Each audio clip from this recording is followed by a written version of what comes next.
Hello, welcome to the next class. हमने last class में consideration के बारे में पढ़ा था। ये क्लास कंसिडरेशन की कॉन्सेप्ट की एक कंटिन्यूटी है।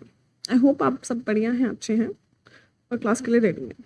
चलिए जी, हमारा टॉपिक है वैलिडिटी ऑफ एन एग्रीमेंट जिसमें कंसिडरेशन ही ना हो। अब मैम, आपने जब डेफिनेशन पढ़ाई थी ना, तो आप बोल रहे थे कि जब बता रहे थे व्हाट इज कंसिडरेशन, तो कंसिडरेशन होनी चाहिए एक प्रॉमिस में, तभी वो इन्फोर्सेबल होगा। प्रॉमिस इन्फोर्सेबल नहीं है तो कॉन्ट्रैक्ट या एग्रीमेंट क्या इन्फोर्सेबल होगा। तो लॉ ने कुछ ऐसे केसेस बताए जहाँ कंसिडरेशन ना भी हो ना तो भी आपका वैलिड एग्रीमेंट। ठीक है जी। नंबर 1,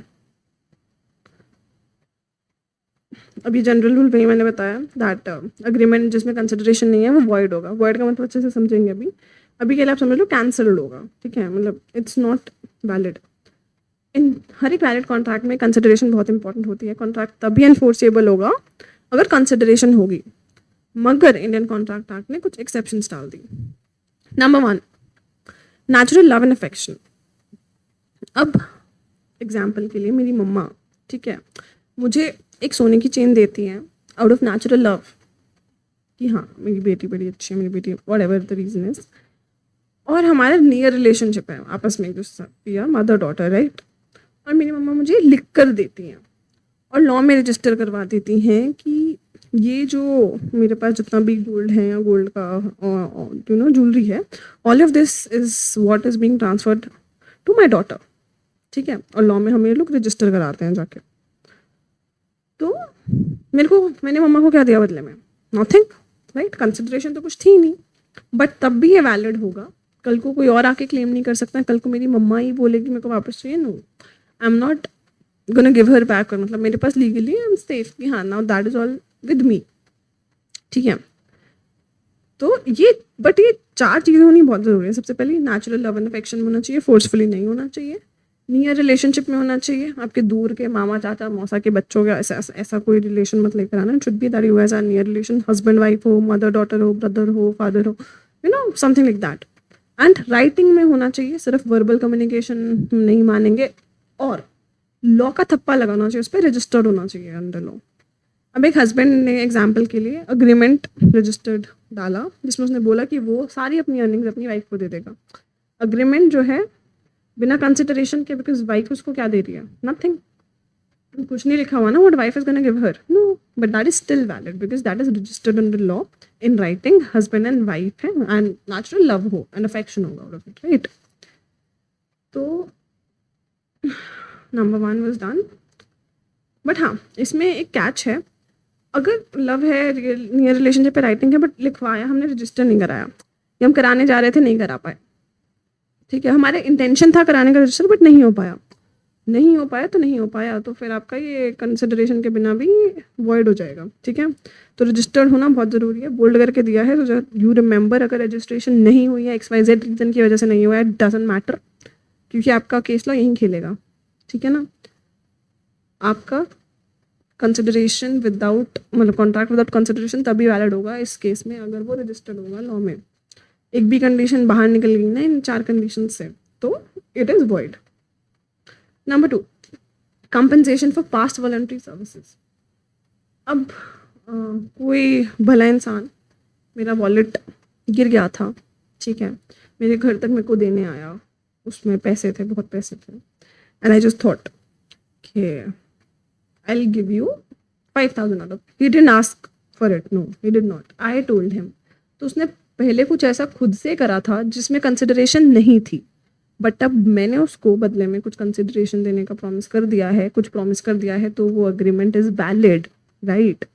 पहले जो उसने मेरे लिए किया उसमें कुछ कंसिडरेशन नहीं थी, उसको पता था मुझे कुछ नहीं मिलने वाला है। He did it out of his good, nothing else. तो आपको ये चीज़ें ध्यान में रखनी है अगर ऐसा कुछ सिचुएशन आता है। नंबर 1, सर्विस जो है वो वॉलंटरीली होनी चाहिए, इस इंटेंशन या इस माइंडसेट के साथ नहीं कि हाँ मुझे अवार्ड मिलेगा। जैसे पोपटलाल ने छाते के लिए अपने एडवर्टाइजमेंट दी थी ना, मैं छाता ढूंढ के ले आऊँ तो मैं इतने पैसे दूंगा, तो that is not something which you are doing voluntarily, you are doing it because you have been offered to do that, right. Now the promisor जो है, सर्विसेज रेंडर्ड होनी चाहिए टू फॉर द प्रोमिसर, यानी ऐसा नहीं है कि किसी थर्ड पर्सन के लिए you are doing it for promisor only, you are doing it for Popatlal / you are doing it for me only. ठीक है जी। Now the promisor must be in existence. ऐसा ना हो कि जो प्रोमिसर है ही is not even in existence. वो होना चाहिए जब सर्विसेज रेंडर हुए. ऐसा नहीं है कि प्रोमिसर था ही नहीं और ही वाज डेड. आप मेरा वॉलेट था and may be I am not there, तो ठीक है कुछ नहीं मिलने वाला. I must be in existence जब आपने वो वॉलंटरी सर्विसेज दी. अब promisor must have intended to compensate the promisee. मैंने इंटेंड करा है, अपनी मर्जी से करा है कि मैं आपको 5,000 रुपये 2,000 रुपये दे दूंगी अपने वॉलेट के. ठीक है ना, ये उसका एग्जाम्पल लिखा हुआ है. बट प्लीज़ यही 4 कंडीशंस यहाँ भी हैं, आपको ध्यान रखनी है. प्रोमिस सर होना चाहिए. जो सर्विस दी हुई प्रोमिसी ने वो अपने मर्जी से दी होनी चाहिए, वॉलंटियर करके दी होनी चाहिए, प्रोमिसर के लिए होनी चाहिए, और प्रोमिसर को इच्छा होनी चाहिए कि वो कंपनसेट करेगा. सामने वाला आके मांग रहा है तो नहीं होगा. ठीक है ना, क्योंकि सामने वाला आके मांग रहा है तो वो ऑलरेडी कंसिडरेशन के दिमाग से आ रहा है, राइट. बट अगर सामने वाला खुद अपनी मर्जी से करता है बिना किसी कंसिडरेशन के थॉट के, तभी एग्रीमेंट उस लाइन में फॉल करा कि ऐसे क्या एग्रीमेंट्स होंगे विच विल बी वैलिड अगर कंसिडरेशन भी नहीं है. सामने वाली party is giving you nothing, right. चलो, प्रॉमिस टू पे टाइम बार डेट. अब अगर राइटिंग में आपने लिख कर दे दिया ना, अब लिमिटेशन एक्ट होता है, उसके अकॉर्डिंग आप 3 साल तक अपना डेट जो है क्लेम कर सकते हो, आपका पैसा. उसके बाद अपना पैसे भी मतलब किसी ने ले लें किसी ने दे दें, आप क्लेम नहीं कर सकते. बट इन केस आपकी जो पार्टी है आपको लिख के दे देती है कि मैं आपको इतने पैसे दे दूंगी even if it is time barred, है ना, तो अब आपको कुछ इसमें नहीं है, क्योंकि जो आपने ऑलरेडी उसको लोन दिया था, उसको कोई गुड्स दिए थे, इसके बदले में पैसा था, वो सब अब खत्म हो गया है. You can not get your money back. But अभी वो बंदी आपको लिख के दे रही है that other party is giving in writing let it be a time barred date but I will pay you back this much amount. अब उसको इस टाइम पे कुछ नहीं मिल रहा उसमें से. गुड्स वुड्स तो 3 साल पहले सब वो खा गया, गटक गया, and it's over. Now this is a new contract, a fresh agreement in place, जहाँ पे कंसिडरेशन में आप उसे कुछ नहीं दे रहे हो. It's only him the other party which is writing back कि भैया आई will give you this much amount because this was time barred what ever it was, कि मैं प्रॉमिस करूँ मैं आपको दे दूंगा सेटलमेंट के लिए पुराने डेट के. ठीक है जी. तो यही है कि यहाँ पे भी आप कुछ करके नहीं दे रहे बिकॉज वो गुड्स वुड 3 साल पहले पुराने कॉन्ट्रैक्ट की बात है. This is a fresh agreement which is in place and now you are giving nothing for it. अब आप नए गुड्स नहीं दे रहे हो वो बाकी बचे हुए पैसों के लिए. ठीक है जी. एजेंसी कॉन्ट्रैक्ट एक्ट में अभी हम टाइप्स ऑफ कॉन्ट्रैक्ट में एजेंसी भी पढ़ेंगे अच्छे से. So when we talk about agency it's like कि मैंने किसी को हायर किया कि मेरी बुक्स जाके बेचाओ, या यू नो मैंने कुछ अपने बिहाफ पे जो मैं करना चाहती थी मैं नहीं कर पा रही हूँ, या मैं चाहती हूँ कि कोई और मेरे बिहाफ पे कर दे.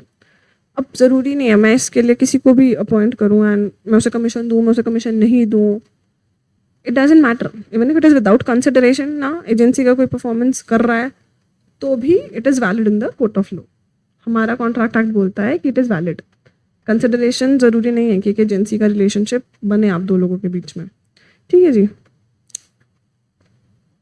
Completed gift, it is a very important concept. अब मम्मा और मेरा एग्जांपल लेते हैं. मम्मा ने बोला कि शी गिफ्ट मी व्हाट, अ सोने की चेन. अभी उन्होंने बोला ही और मुझे नहीं दी. I can not just go and put a case against her, right, कि शी टोल्ड मी क्या गिफ्ट. फिर मेरे से लॉ वाले पूछेंगे कि that what you did in consideration if you are fighting for it. She promised you to give you one necklace of gold और whatever it was and वो is what you decided to give. No, अभी हुआ नहीं है, gift has not been completed. But जब gift complete हो गया, mummy ने मेरे को दे दी, और मेरी मम्मी कोर्ट में जाके बोला नहीं नहीं नहीं दीक्षा ने मुझे कुछ नहीं दिया. No, that can not happen, right, because gift has been completed. You have gifted me अपने आप and इसके बदले में I am giving you no consideration, right. So the contract is pretty much valid, the agreement is pretty much valid because you have gifted it to me and it was a completed gift. तो मेरी मम्मा आप court में जाके ये नहीं लड़ सकती कि भैया ये एग्रीमेंट गलत है, दीक्षा ने तो मेरे से सोने की चेन मैंने गिफ्ट करी दीक्षा को, दीक्षा ने मुझे बदले में कुछ नहीं दिया. No, this is not the case happening. ठीक है जी. सो अगर ऐसा कुछ हुआ है, दिस इज ऑल्सो एग्रीमेंट जहाँ पे आपका कंसिडरेशन के बिना भी, यहाँ Diksha is not giving anything to her mom but the agreement is valid gift का जो दीक्षा को मिल गया that gold chain. Okay. Now bailment के बारे में बहुत डिस्कशन करेंगे. It's a type of contract only. But अभी आप इतना समझ लो कि किसी पर्पस के लिए किसी पार्टी को गुड्स, किसी पार्टी को प्रेमाइसेस कुछ देते हैं टू यूज़. ठीक है. अब या तो गुड्स वापस हो जाएंगे या डिस्पोज ऑफ हो जाएंगे, जैसा भी पर्सन जो डिलीवर कर रहा है उसको, या कुछ भी है। अब इसमें कुछ कंसिडरेशन नहीं चाहिए होती है कॉन्ट्रैक्ट ऑफ बेलमेंट के लिए। अब जैसे एग्जांपल के लिए एक मिस्टर ए थे, उन्होंने अपने गोडाउन की कीज दी मिस्टर वाई को, क्योंकि मिस्टर वाई को अपने गुड्स रखने थे इन द सेम। अब वाई के पास पोजेशन तो आ गया गोडाउन का, बट ओनरशिप नहीं आई है। मतलब it's like he is only using the godown for some purpose, for keeping his goods there. अब जैसे ही मिस्टर वाई लिफ्ट करता है गुड्स फ्रॉम गोडाउन, उसको हैंड ओवर करने कीज वापस back to mister A. Mister A को इसके बदले में क्या मिला था? Nothing. What did he get? Nothing, है ना?